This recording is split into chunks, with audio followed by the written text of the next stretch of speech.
자, 시편 104편 29절의 말씀, 구약성경 878면에 있습니다. 29절의 말씀 함께 한 목소리로 합독해 보겠습니다. 시작. 주께서 낯을 숨기신즉 그들이 떨고 주께서 그들의 호흡을 거두신즉 그들은 죽어 먼지로 돌아가나이다. 아멘. 하나님께서 하나님의 임재를 거두시면 우리는 두려워 떨 수밖에 없는 존재입니다. 또 하나님께서 하나님의 호흡을, 우리에게 주신 숨을 거두시면 우리는 죽어 먼지로 돌아갈 수밖에 없는 존재들입니다. 오늘 하루도 우리에게 숨을 불어넣어 주셨기 때문에 오늘 하루를 우리가 살아갈 수 있게 된 줄 믿습니다. 그래서 간밤에 우리를 지키시고 이 새날을 열어주신 하나님 앞에 감사와 기쁨으로 온종일 이 하루 예배자로 살아가신 우리 모든 여종들 다 되시기를 축복합니다.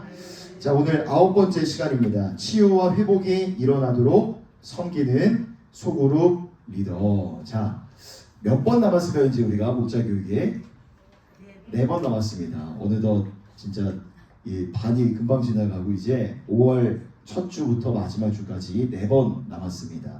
오늘과 이제 4번 남은 5번째 다섯 개의 시간들 우리가 사모하는 마음으로 나아오시는 우리 모든 목자분들 되시기를 바랍니다. 자, 오늘 타이틀 주제 한번 한 목소리 읽어보겠습니다. 시작. 아멘. 자, 한 영혼을 돌보는 대한 공동체는 소그룹이다. 우리가 이 이야기를 계속 목자 교육 때마다 함께 이 내용들을 다루었던 것 같습니다. 자, 대그룹의 예배, 우리 왕성교회 대그룹의 예배가 참 많은 은혜가 되는데 대그룹의 예배가 지니는 분명한 장점이 있습니다. 잘 준비된 예배 순서와 또 잘 준비된 찬양의 시간, 또 말씀, 은혜로운 말씀, 또 여러 가지 짜여진 그런 흐름들, 이것이 대그룹의 예배가 지닌 장점이라고 할 수가 있죠. 하지만 대그룹의 예배가 지니는 분명한 한계도 존재합니다. 대그룹에 참여하는 성도들의 동일한 특징이 하나 있습니다. 여러분들의 특징이기도 한데요. 어떤 특징일까요? 예배당에 딱 앉으면 어디를 바라봅니까? 정면을 바라볼 수밖에 없죠. 정면에 강단을 바라볼 수밖에 없기 때문에 옆에 있는 사람의 얼굴 표정을 읽을 수가 없고 이 사람이 어떤 마음을 가지고 지금 이 예배의 자리 가운데 나와 있는지 알 수 없는 그런 어려움이 있습니다. 자, 그래서 우리의 소그룹은 옆에 있는 우리 형제 자매와 우리 옆에 있는 이웃과 성도들의 표정을 읽어낼 수 있고 내면의 상태까지도 들여다볼 수 있는 시간이라고 할 수가 있겠죠. 그래서 한 영혼을 따뜻하고 돌볼 수 있는 그런 공동체라고 우리가 정의를 해볼 수가 있습니다. 예전에 목자 교육을 할 때 이 세상에 살아가는 모든 사람들의 마음속에는 저마다 동일한 공동의 욕구가 있다고 말씀을 드린 적이 있습니다. 5가지 욕구를 말씀을 드렸는데요. 한번 기억을 되새겨 보시면서 한번 적어 보겠습니다. 첫 번째 소속감. 두 번째 수용감. 세 번째 안정감. 네 번째 자존감. 5번째 연대감. 모든 사람의 마음속에는 기본적인 욕구가 있습니다. 소속되기를 원하고, 수용되기를 원하고, 안정감을 느끼기를 원하고, 자존감을 느끼기를 원하고, 또 연대감을 느끼기 원하는 욕구와 욕망이 있는데, 자, 이것을 충족시켜 줄 수 있는 대한 공동체가 바로 우리의 소그룹이다라고 할 수가 있습니다. 오늘날 우리 사회를 보면 정말 냉혹하고 차가운 시대를 우리가 살아가고 있습니다. 우리 사회의 특징을 한 3가지 정도로 한번 정리를 해보려고 하는데 첫 번째 우리 사회의 특징 첫 번째는요. 불안이라는 말로 표현해 볼 수가 있습니다. 불안. 경제가 많이 어렵습니다. 또 기후 변화의 문제도 정말 점차 심각해지고 있는 것 같아요.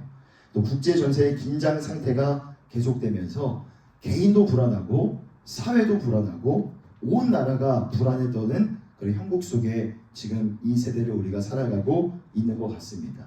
또 미디어가 워낙 발달되다 보니까 이 불안의 감정과 이 불안의 정보들이 급속도로 확산되어져 나가는 그런 부분들도 있죠. 두 번째 우리 사회 특징은요. 외로움입니다. 외로움. 이 디지털로 인한 연결은 너무나 잘 돼 있습니다. 그래서 소셜 네트워크만 보더라도 감정이 지나치게 과장되어서 표현이 되지만 실제 대면에서 봤을 때는 어떠할까요? 실제적인 인간 관계는 매우 약화되어 있습니다. 감정의 소통도 단절되어 있는 경우도 많고, 지금은 다들 가정이 있으시지만 점차 계속 늘어가는 가정의 단위가 1인 가정입니다. 1인 가정이 점차 많아지면서 공동체의 중요성도 약화되는 것이 우리 사회의 특징이라고 볼 수 있습니다. 자, 세 번째 우리 사회의 특징은 이 단어로 정리해 볼 수 있습니다. 열등감, 비교의식과 열등감이죠. 다른 사람의 삶과 나의 삶을 비교하면서 지나친 열등감과 지나친 자존감의 저하가 일어나기 쉬운 시대를 우리가 살아가고 있습니다. 내가 행복하니까, 나의 행복이 있으니까 다른 사람과 나를 비교해도 굳이 절망하거나 상처받지 않아도 되는데, 다른 사람의 행복을 보고 불행을 느끼는 정서가 매우 강화된 시대를 우리가 살아가고 있습니다. 이 비교의식과 열등감에 찌들어 살아가다 보니까 이 사람의 마음, 내면과 정서가 메마를 수밖에 없겠죠. 저도 한때 인스타그램이라는 SNS를 참 많이 했습니다. 저는 주로 사역하면서 있었던 에피소드들, 자녀를 양육하면서 있었던 재미난 일들을 이렇게 올리고 했었는데, 어렸을 때부터 이제 올려다 보니까 제가 삭제하지 못했어요. 너무 아까워가지고. 어느 순간 제가 SNS를 하면서 느낀 게, 굳이 내가 보지 않아도 되는 내용인데 굳이 내가 들어서 알아서 이렇게 막 고민하거나 시간을 낭비할 필요가 없는데, 그런 것들이 자꾸만 저의 어떤 에너지와 이 감정과 시간들을 빼앗아 가는 것들을 보게 됐습니다. 그래서 제가 한 3주 됐나요? 3주 전에 이제 계정을 없애버리지는 못하고, 너무 아까워가지고, 역사가 막 이렇게 있는 거라서 없애지는 못하고 계정을 잠깐 닫아놨습니다. 굉장히 정서적으로 회복이 많이 됐더라고요. 정서적으로 이전에는 막 그런 거를 보면서 막 피곤해지고 피로도가 막 쌓이고 그랬는데, 지금은 그냥 보지 않아도 될 걸 보지 않고 듣지 않아도 될 걸 듣지 않으니까 굉장히 좀 정서적으로 좀 회복이 많이 된 그런 상태입니다. 그래서 어떤 사람이 SNS에 대해서 이런 말을 했는데 굉장히 공감이 됐습니다. 한번 들어보세요. 우리는 타인의 하이라이트를 보고 나의 비하인드를 부끄러워한다. 굉장히 공감되지 않으세요? 타인의 하이라이트를 보고 그러지 않아도 되는데 굳이 나의 비하인드를 부끄러워한다. 우리가 SNS라는 이 수단을 통해서 세상과 연결이 되고 세상과 소통이 되는 순기능을 얻은 것은 맞습니다. 하지만 지나치게 SNS를 통해서, 미디어를 통해서 다른 사람과 나를 비교하면서 갖지 않아도 되는 열등감을 지니게 되는 것은 분명한 역기능이라고 할 수가 있겠죠. 자, 비교, 열등감, 이것이 우리 사회의 또 다른 특징이라고 할 수가 있고요. 정리해보면 불안, 외로움, 열등감, 이것이 오늘날 우리 사회의 특징인데, 이 세상의 중심 속에서 우리가 살아가고 있기 때문에 우리는 이러한 부정적이고 차가운 감정과 정서에 그대로 노출되어 살아갈 수밖에 없는 겁니다. 그러니 그러한 사람들에게, 그런 우리들에게 우리가 따뜻함을 느끼고 따뜻함을 느끼게 해줄 수 있는 대한 공동체가 저는 바로 이 교회인 줄 믿습니다. 더 깊이 들어가면 우리의 소그룹 목장이 그들에게, 이 세상에 치열하고 냉혹한 세상에 살아가는 우리 성도들에게 따뜻함과 안정감을 건네줄 수 있는 대한 공동체, 그것이 바로 우리의 소그룹 목장이 될 수 있다, 저는 확신을 하고 있습니다. 그래서 저는 개인적으로도 이 소그룹 사역에 확신이 있어요. 여러분들도 확신을 가지고 이제 뭐 시간이 좀 흐르면 여러분들 안에 또 셀 리더로서 결단해야 되는 그런 순간들도 오시겠지만, 저는 개인적으로 확신이 있습니다. 그래서 제가 부교육자로 왕성교회 사역을 하고 있지만, 하나님이 또 열어주신다면 또 이제 단독 목회를 해야 될 때도 오겠죠. 그때 저는 그때도 소그룹 사역에 확신이 있기 때문에 그 사역을 계획해서 준비해서 잘 좀 이렇게 가져가려고 생각을 구상을 하고 기도를 하고 있습니다. 그래서 오늘 이 목장교회 오신 여러분들, 또 항상 또 그들을 사모하면서 이 자리 가운데 오시는 너무나 귀한 우리 여성분들이신데, 동일하게 이 소그룹 셀의 확신을 가지고 함께 우리 왕성교회 새로운 역사를 이 써내려가는 그 과정 가운데 있는데 또 은혜의 주인공들, 은혜의 주역들이 다 되시기를 축복을 합니다. 자, 그러면 우리가 앞으로 이 소그룹 목장, 우리의 목장도 소그룹이라고 할 수 있죠. 또 셀에서 우리가 함께 모일 때마다 우리는 무엇을 인식해야 될까요? 자, 두 번째 테마, 두 번째 꼭지를 한번 한 목소리로 읽어보겠습니다. 시작. 돌봄 공동체인 소그룹이 인식해야 할 것은 무엇인가? 첫 번째, 자, 세 가지 인식해야 될 것들이 있는데요. 첫 번째, 위로와 고침을 주는 곳이 바로 우리의 소그룹이어야 합니다. 자, 마가복음 1장 29절과 30절 말씀인데요. 함께 한 목소리로 한 번 더 읽겠습니다. 시작. 회당에서 나와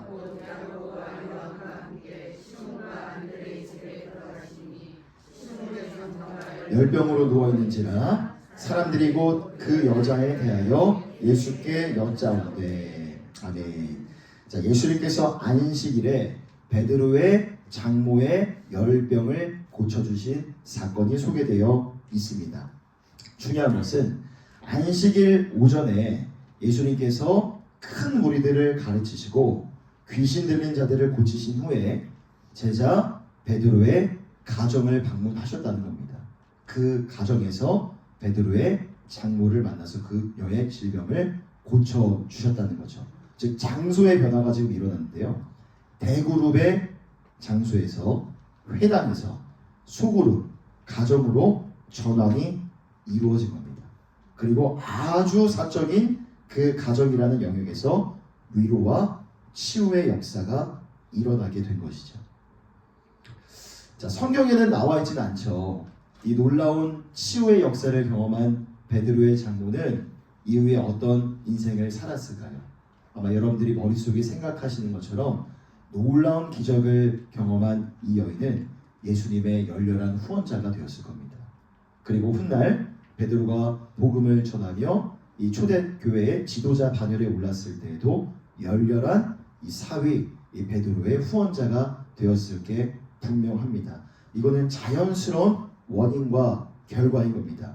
먼저 위로를 받고 먼저 회복을 경험한 자는 결국 다른 곳에 가서도 이 동일한 다른 이들을 향해 위로와 회복을 건네는 성숙한 제자로서의 역할과 사명을 감당하게 된다는 것이죠. 여러분, 간절히 바라고 소망하며 축복하고 싶은 것은 우리의 소그룹 안에 바로 이런 위로와 고침과 치유의 역사가 일어날 수 있기를 간절히 소망합니다. 치유와 회복이 일어나야 되는 것이 바로 우리의 소그룹이어야 한다는 게 소그룹이 인식해야 될 첫 번째 정체성입니다. 자, 두 번째, 구체적인 모범을 보이는 장이어야 합니다. 구체적인 모범을 보이는 장. 이 대그룹 아까 예배의 특징을 간단하게 말씀을 드렸는데 대그룹의 예배 공동체에서 선포된 말씀이 어떻게 성도들의 삶 속에서 적용이 되는지 확인할 길이 없습니다. 하지만 소그룹 안에서는 함께 나눈 말씀이 소그룹 원들에게 어떻게 적용이 되고 있는지 나눔을 통해서 깊이 면밀하게 알아갈 수가 있기 때문이죠. 자, 그렇기 때문에 우리 목자분들에게 부탁드리고 싶은 것은 여러분들이 목장원들의 모범이 되어주셨으면 좋겠습니다. 말씀을 가지고 나누는 것에 대한 모범을 보여주셨으면 좋겠고 또 말씀을 그대로 삶에 적용하여서 말씀대로 그대로 살아가는 구체적인 실천의 모범도 보여주셨으면 좋겠어요. 먼저 리더가 목자가 그렇게 모범적인 실천적인 삶을 살아갈 때 목장원들이 도전을 받는 겁니다. 이 말을 잘 못하는 목장원들이 있을 수 있어요. 하지만 목자가 먼저 말씀을 가지고 자기의 삶을 풀어내는 모습을 보여주면 그걸 지켜본 목장원도 나중에 똑같은 수준에서 나눌 수는 없어도 비근한 모습으로 자신의 삶을 나누고 이 풀어내는 훈련의 효과가 일어날 수가 있다는 겁니다. 자, 물론 목자에게 있어서 가장 중요한 덕목은요, 계속 반복하지만 한번 적어보겠습니다. 경청입니다. 경청. 다른 사람의 이야기를 들어주는 것. 여러분, 이게 진짜 리더의 덕목입니다.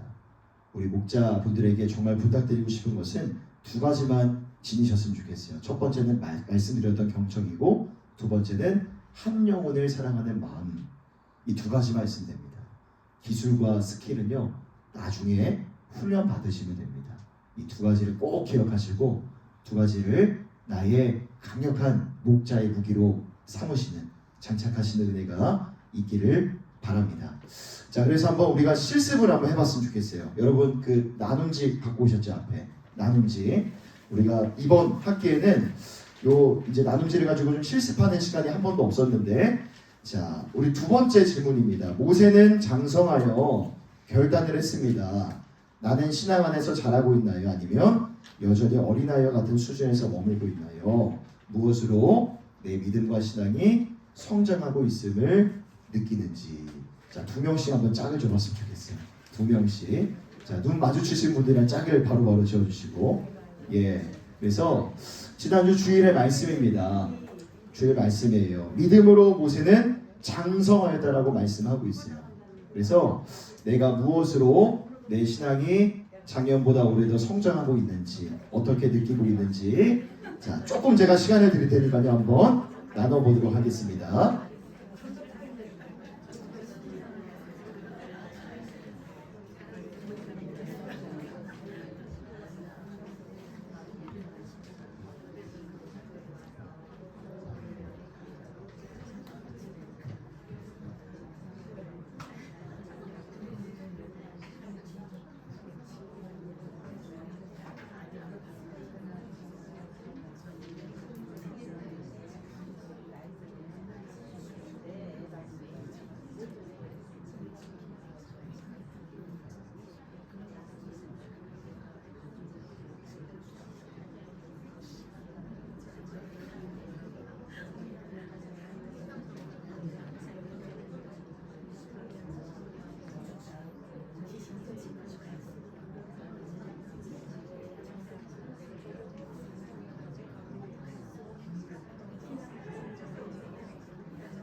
하겠습니다.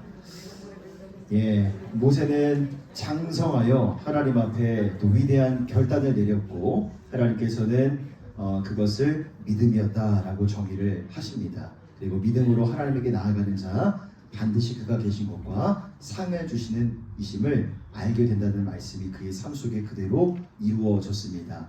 동일하게 이 자리 가운데 모인 모든 우리 사랑하는 요종들의 삶 속에서도 날마다 어린아이 같은 신앙 수준에 머무는 것이 아니라 날마다 해마다 하루하루가 지날 때마다 믿음의 성장과 진보를 경험하시는 은혜가 있기를 축복합니다. 여러분들의 모습 누군가에게 반드시 도전이 됩니다. 그래서 우리가 하나님 앞에 날마다 믿음의 성장과 진보를 반드시 성공적으로 이루어 가시는 여러분들의 하루하루가 되시기를 축복합니다.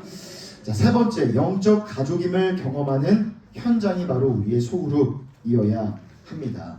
자, 영적인 가족입니다. 우리는 영적인 가족 같은 공동체가 아니라 영적인 가족 그 자체라고 우리가 이야기를 했죠. 단순히 감정적인 위로만 주고 받는 것에 머물러서는 안 됩니다. 공감해주고 이해해주고 울어주는 데에만 멈춰서는 안 되고 반드시 성장하는 가족이 되어야 될 줄 믿습니다. 자, 그래서 영적 선장을 위해 우리 소그룹이 절대 소홀히 해서는 안 될 세 가지의 노력이 있습니다. 첫 번째 노력은요, 영적인 절대 체험을 공유하는 겁니다. 영적인 절대 체험을 공유하는 것. 보통 우리가 교회에서 이렇게 보면은 방언으로 기도하시는 분들이 계시잖아요. 방언은 영적인 절대 체험일까요? 영적인 상대 체험일까요? 뭘까요? 영적인 상대 체험입니다. 하나님이 주신 은사 중에 하나이기 때문에 방언을 하는지 못하는지가 그 사람의 믿음과 신앙이 좋고 나쁨을 구분하는 척도가 될 수가 없습니다. 하나님이 주실 수도 있고 주시지 않을 수도 있는 은사 중에 하나이기 때문입니다. 제가 방언 기도를 할까요? 못할까요? 여러분, 제가 방언 기도하는 거 보신 적 있으십니까? 제가 20살 때인 것 같아요. 제가 다녔던 교회도 왕성교회처럼 기도를 굉장히 많이 하는 교회였는데 기억이 잘 나지는 않는데 목사님이 그랬는지 장로님이 그랬는지 옆에 있는 집사님이 그랬는지 잘 기억이 나지 않는데 방언 기도를 이제 받으려고 막 기도를 하니까 이렇게 얘기를 하시는 거예요. 안 되면 할렐루야를 계속 반복해라. 할렐루야 할렐루야를 반복하면 그냥 터진다. 근데 제 20살 때고 어린 마음에서 이건 아닌 것 같은 거예요. 이게 하나님이 주시는 은사인데 이거 너무 인위적인 게 아닌가라는 의심이 생기면서 아마 거기서부터 좀 반발심이 생겼던 것 같아요. 그래서 하나님이 은사를 저에게 방언의 은사를 주시지 않은 게 아닐까라는 생각이 드는데 그런 어떤 식의 일들이 있었습니다. 저는 그래서 지금 방언 기도를 못합니다. 하지만 하나님이 저에게 방언의 은사는 주지 않으셔서도 다른 은사를 많이 주셨다라는 마음이 있기 때문에 그 방언 기도를 하지 못한다고 해서 막 속상하거나 하나님 앞에 원망스럽거나 그러지는 전혀 않습니다. 방언은 하나님이 주실 수도 있고 주시지 않을 수도 있는 은사 중에 하나이기 때문이죠. 영적인 상대 체험이라고 할 수 있습니다. 방언이라는 것은. 하지만 오늘 지금 이 순간 우리가 함께 이야기 나누고 싶은 것은 영적인 절대 체험입니다. 영적인 절대 체험은요, 누구나 다 할 수 있는 체험을 말합니다. 어떤 체험일까요? 내가 예수님을 만난 이야기, 내가 인격적으로 주님을 만난 이야기, 내가 모태 신앙이었어도 내가 정말 인격적으로 예수님을 나의 주인으로 영접했던 그 순간에 대한 이야기들. 이것은 영적인 절대 체험이고 우리의 소그룹 목장 안에서 반드시 이것이 나눠지고 공유가 되어져야 됩니다. 이러한 영적인 절대 체험을 우리가 함께 나눌 수 있을 때야 우리가 정말 서로의 이름을 아는 거예요. 이 서로의 이름을 안다는 것은 세 가지를 의미한다고 말씀드렸습니다. 첫 번째, 그 사람의 과거를 알고 그 사람의 현재를 알고 그 사람의 기도 제목을 통해 그 사람이 바라고 소망하는 미래의 비전이 무엇인지를 알아갈 수 있다고 말씀을 드렸죠. 이런 영적인 절대 체험, 내가 예수님을 만난 이야기들이 우리의 모임 안에서 나누어져야 사교 집단이나 친목 단체로 전락할 가능성이 적어질 수 있다라고 할 수 있습니다. 자, 두 번째 노력은요, 함께 힘써 예수님을 알아가는 겁니다. 결혼한 부부가 이 법적으로 혼인 신고를 한다 해서 가정이 되는 건 아닙니다. 부부가 되는 건 아닌 것 같아요. 그 가정 안에서 함께 서로를 사랑하고 서로를 알아가며 서로와 함께 아름다운 시간들을 쌓아갈 때 진짜 부부가 되고 진정한 가정이 되는 것 같습니다. 우리 소그룹도 동일합니다. 편성이 되었기 때문에 그냥 행정적으로 물리적으로 우리가 묶였기 때문에 우리는 목장이야 우리는 셀이야 라고 할 수가 없죠. 그 안에서 말씀을 통한 교제와 나눔이 필수입니다. 서로를 깊이 알아가야 되고 함께 기도하면서 하나님의 살아계심을 경험하는 모임이어야만 그 모임의 중심 속에 예수님이 함께 하시는 살아 숨쉬는 생동감 있는 모임이 될 수가 있습니다. 세 번째 노력입니다. 같은 영적인 꿈을 공유해야 합니다. 같은 영적인 꿈을 공유해라. 자, 단순히 성경 말씀을 읽고 나눈다고 해서 영적인 소그룹이 되는 것만은 꼭 아닙니다. 영적인 지식을 주고 받는 거 좋죠. 하지만 거기서만 머물면 그냥 어쩌면 우리 소그룹도 성경 지식을 공부하는 그런 공부의 모임, 학습의 모임이 될 수도 있습니다. 자, 하나님께서 각 교회 가운데 비전을 주셨고 그 비전을 이루어가는 가운데 우리 소그룹과 우리 목장은요, 어떻게 보면 가장 작은 단위입니다. 가장 최전선에 있는 이 영역일 수가 있는 것이죠. 우리 왕성교회 3대 비전이 있습니다. 첫 번째 볼까요? 뜨거운 예배와 기도의 영적 기함의 교회. 두 번째, 성경적 가치관으로 인재를 양성하는 교회. 세 번째, 세계의 선교를 마무리 짓는 교회. 우리 왕성교회 3대 비전에 의거하여서 우리 소그룹도 동일한 방향으로 나아가야 합니다. 예배하는 것에 대한 비전을 함께 나누셔야 돼요. 그리고 성경적인 가치관으로 먼저 내가 바로 서고 우리 자녀들을 세워나가고 양육하는 비전을 모든 가정이 함께 공유해 주셔야 됩니다. 또 국내가 됐든 세계 열방이 됐든 선교에 대한 비전도 함께 공유하고 그 비전에 함께 마음을 모을 수 있어야 됩니다. 또 한 가지 제가 권면드리고 싶은 것은 이 비전을 우리 목장 안에서 품으셨으면 좋겠어요. 우리 목장 안에, 우리 가정 안에 믿지 않는 가족들이 정말 많이 있습니다. 믿지 않는 남편, 믿지 않는 우리 자녀들, 정말 실망자이다 보면 많거든요. 그래서 우리가 함께 모일 때마다 그들의 이름을 불러가면서 기도를 하는 겁니다. 첫 술에 배부를 수 없죠. 물론 우리의 소망은 우리 남편이 우리 자녀들이 교회에 와서 소그룹에도 편성이 되고 어디 목장에도 가서 우리 또래 이렇게 부부들과 함께 교제하는 것도 우리가 꿈꿀 수 있겠죠. 하지만 너무 먼 이야기일 수 있습니다. 먼저는 그들이 예배에 먼저 나와야 되지 않겠습니까? 그래서 그들이 사랑하는 남편이 자녀들이 예배를 회복할 수 있도록 그 꿈과 비전을 가지고 우리 목장 안에서 기도하는 우리 모든 목장들이 되셨으면 좋겠습니다.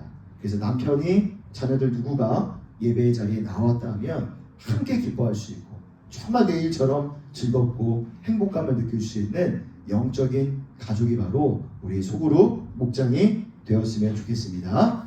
자, 마지막 세 번째. 자, 친숙함의 함정에 빠지지 않도록 여러분 주의를 해주셔야 됩니다. 이 소그룹뿐만 아니라 모든 조직의 리더가 범할 수 있는 실수입니다. 사람은 종종 친숙한 것에 대해서 내가 잘 안다라고 착각하는 경우가 있습니다. 실수를 막 하는 거죠. 목자가 목장원들을 바라볼 때 내가 이 사람을 자주 보고 자주 지켜봤다, 자주 만났다고 해서 내가 잘 안다라는 착각에 빠질 수도 있습니다. 이 사람이 정말 어떤 괴로움을 갖고 있는지 정작 잘 모르지만 알고 있다고 착각할 수 있는 거죠. 그러다 보면 말에 실수가 생길 수도 있는 겁니다. 무엇을 좋아하는지 무엇을 싫어하는지 그냥 겉모습만 보고 그냥 문둥거려서 아는 걸 가지고 접근을 했다가 낭패를 보는 경우가 생길 수도 있습니다. 자, 스마트 싱킹이라는 책을 쓴 아트 마크먼이라는 심리학과 교수가 있는데 이 사람이 말하기를 세상에는 두 가지 종류의 지식이 있다고 합니다. 한번 적어보겠습니다. 첫 번째 지식, 알고 있다는 느낌은 있지만 말로 설명할 수 없는 지식. 첫 번째, 알고 있다는 느낌은 있어요. 하지만 내가 말로 설명할 수가 없습니다. 첫 번째 지식이고요. 두 번째 비슷합니다. 알고 있다는 느낌도 있고 말로도 남에게 설명할 수 있는 지식. 여러분, 진짜 지식과 암, 그리고 우리가 지녀야 될 지식은 첫 번째일까요? 두 번째일까요? 두 번째입니다. 알고 있다는 느낌과 더불어 남에게 설명할 수 있는 그런 지식을 지녀야 돼요. 우리가 목장원을 바라볼 때도, 옆에 있는 이웃과 타인을 바라볼 때도 평가해서는 안 됩니다. 판단하는 실수로 범하서는 안 돼요. 내가 정말 그 사람을 깊이 있게 알고 느낌으로도 말로도 설명할 수 있는 그 지식과 알을 지니시기를 바랍니다. 그래서 목장원들을 면밀하게 살펴주시는 그런 여유와 인내가 여러분들한테 있었으면 좋겠습니다. 또 한 가지는요, 여러분들이 알고 있는 말을 정확하게 설명하실 수 있어야 돼요. 교회가 추구하는 방향과 비전. 저희도 말씀드렸죠. 여기 계신 목자 여러분들은 교회와 목회자들과 한편이 되어 주셔야 됩니다. 그래서 교회가 담임 목사님의 목회 철학과 가치가 가는 방향과 함께 갈 수 있어야 돼요. 물론 목장원들에게 볼멘 소리가 나올 수 있고 이 교회에 대한 아쉬움 소리, 또 뭐 비판과 불평의 말들이 나올 수도 있어요. 하지만 첫 번째 목자의 덕목 뭐라고 있습니까? 경청입니다. 일단 들어주세요. 반박하지 마시고 일단 들어주시고 그럴 수 있겠습니다 라고 수용을 해주신 다음에, 그러나 그럼에도 불구하고 교회와 목회자의 편에 서셔서 교회의 방향과 철학을 조리 있게 설명을 해주실 수 있어야 됩니다. 한 번, 두 번이 아니라 여러 번 걸리더라도 그렇게 할 수 있는 여유와 또 인내가 여러분들한테 있었으면 좋겠습니다. 그러면 우리 함께 모인 소그룹 안에서 모든 목장원들이 친숙함의 단계를 뛰어넘어서 함께 비전을 공유하고 또 함께 또 향후 우리 왕성교회 이 셀그룹의 사명을 아름답게 이루어 나아가는 그 단계까지 우리 모두가 함께 전진할 수 있게 될 줄 믿습니다. 그래서 오늘 9번째 시간, 치유와 회복이 일어나도록 섬기는 소그룹 리더에 대해서 함께 살펴봤습니다. 한 영혼을 섬기는, 돌보는 대한 공동체가 우리의 소그룹이라는 거에 여러분 동일한 확신을 가져주시고 친숙함의 함정에 빠지지 않도록 주의하여 주시되, 우리 소그룹이 위로와 고침을 주고 또 구체적인 모범을 보이는 장이 될 수 있고 영적인 가족이 되어서 더 깊이 친밀하게 또 하나님의 나라를 함께 이루어 나가는 모임이 우리의 목장 소그룹이라는 것 반드시 기억하시고 함께 동일한 꿈과 이 사명을 이루어 가시는 우리 모두가 되시기를 축복합니다. 자, 함께 우리 함께 나눈 이야기들 기억하시면서 결단의 기도로 주님 앞에 나아가도록 하겠습니다.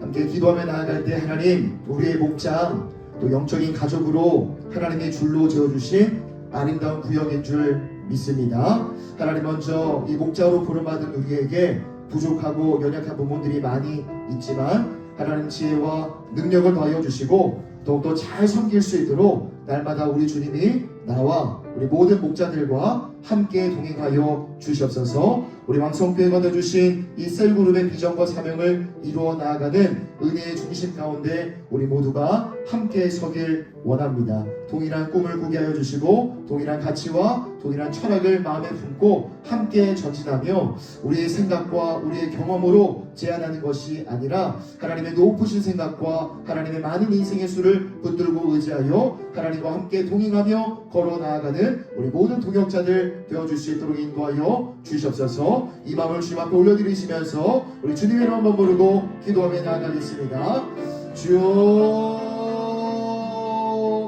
사랑의 하나님 아버지, 하나님 오늘도 은혜를 사모하는 마음을 우리 모든 목자들의 내면 중심 속에 심어주시사 하나님 수요일 오전에 목자 교육의 시간으로 우리를 불러주시니 감사를 드립니다. 하나님 우리 안에 부족하고 연약한 부분들이 참으로 많이 있지만 우리 오늘 지혜를 주시고 능력과 권능을 도와여 주실 주님을 찬양하고 송축하며 나아갑니다. 하나님 아버지 세상의 바쁨과 분주함과 아버지 내국함 속에 살아가는 우리 모든 성도들에게 마음속에 따뜻함을 건네줄 수 있고 그들의 마음속에 하나님의 위로와 사랑을 건네줄 수 있는 대한공동체가 바로 우리의 소그룹 목장이 되어줄 줄 믿습니다. 그 비전을 우리 왕성교회 가운데 허락해 주셨고 그 사명을 이루는 아버지 은혜의 주역으로 우리를 삼아 주셨사오니 함께 동일한 꿈을 꾸고 동일한 가치와 철학을 마음에 품고 함께 발맞춰 나아가는 우리 모든 목자들 다 도와줄 수 있도록 인도하여 주시고 함께하여 주시옵소서. 하나님께서 우리에게 주신 것은 평안이요 재앙이 아니라 미래와 희망을 주려 함이라 말씀하신 주님, 우리 아버지 생각보다 높으시고 우리가 갖고 있는 모든 삶의 수보다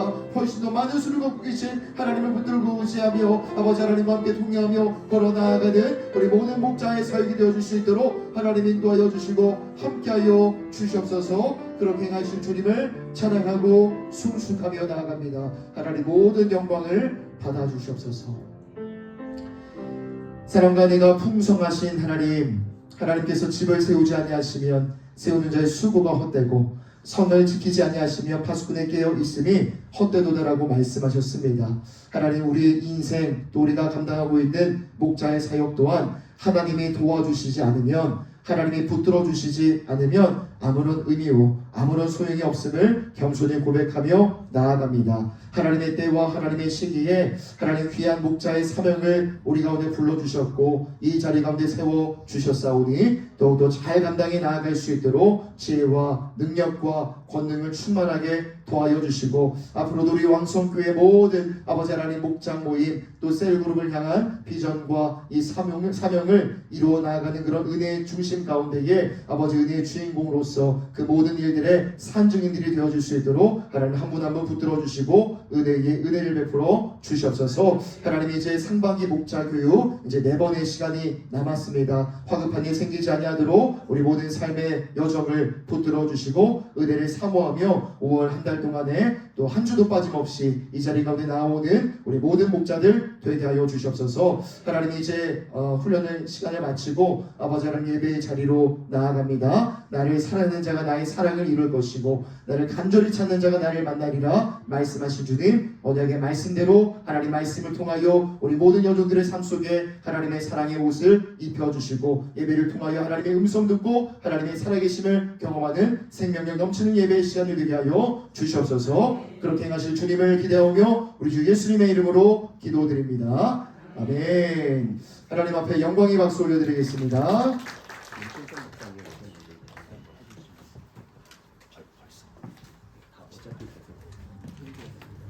예, 이 시간에 우리 귀한 분을 좀 소개해야 될 것 같습니다. 우리 먼저 우리 김태형 목사님 또 수원 진흥교회라고 또 좋은 임지로 또 담임 청빙이 되셔가지고 이제 가시게 됐습니다. 예, 이제 보실 날이 얼마 안 남았습니다. 진짜 얼마 안 남았어요. 그래서 여러분들 많이 축복해 주시고 기도해 주시고 사랑해 주셨으면 좋겠고요. 또 이제 이어서 7교구에 후임으로 오실 목사님이 계십니다. 누구실까요? 이거 어떻게 나오고 계세요? 임추성 목사님 앞으로 잠시 모시고 한번 이렇게 또 격려하는 시간 갖고 우리 목사님의 포부와 또 다짐 또 한번 이야기 잠시 들어보도록 하겠습니다. 오늘 여기 나오셔서 관리하고 오신 것 같은데. 네, 좀 티가 나나요? 자연스럽게 나와서 감사합니다. 우리 훌륭하신 또 김태형 목사님 후임으로 또 7교구를 맡게 되어서 임무가 좀 막중한데요. 여러분들이 많이 또 함께 섬겨주시고 또 주님 나라 세워가는 그 기쁨과 은혜가 가득 넘쳐나기를 또 소망합니다. 부족하지만 또 힘있게 또 세울 수 있도록 또 도울 수 있도록 많이 달려나가겠습니다. 부족한 저를 위해서 함께 기도해 주시기 바랍니다. 감사합니다.